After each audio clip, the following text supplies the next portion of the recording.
بسم الله الرحمن الرحیم. کورونا په نړۍ را خوره شوې یوه وبا ده په نامه د کوویډ 19 کورونا ده. له ووهانه شروع شوې دا بلا د ټول جهان ته رسېدلې واویلا ده. د نړۍ لوی طاقتونه په ګونډو دي، خو افغانه بیا هم ستا دغه وینا ده. مؤمن نه نیسي توکل یې په الله ده، دا عذابو کافرانو ته تنها ده. اوښ دې وتړه بیا هله توکل کړه، دا خبره د نبي خیر الورا ده. په کوم ځای کې چې وبا وي مه ترې تښته، او که ورغلې بیا ستا خپله ګناه ده.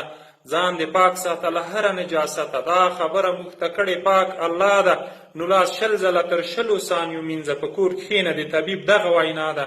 که د تبه او سر د خوږېدلو یا زکام او پرنجی درته راتللو، ته مشکوکې توصیه مې درته دا ده، ځان ښکاره کړه، یو ډاکټر ته سمپل ورکړه چې طبیب هر څه ویل ته پرې عمل کړه.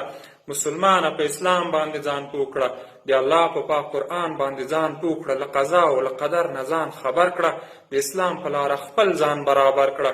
کورونا ته مسلمان او کافر یو دي، خانیتا ته مسلمان او کافر یو دي، ملاریا ته مسلمان او کافر یو دي، لشمانیا ته مسلمان او کافر یو دي. یا الله په افغانانو رحم وکړي، د نړۍ په مسلمانو رحم وکړي، ته په ټولو بندگانو رحم وکړي، د جهان په انسانانو رحم وکړي. پورته کړي مو په عجز دي لاسونه، له کورونا څخه مو واخیستل درسونه.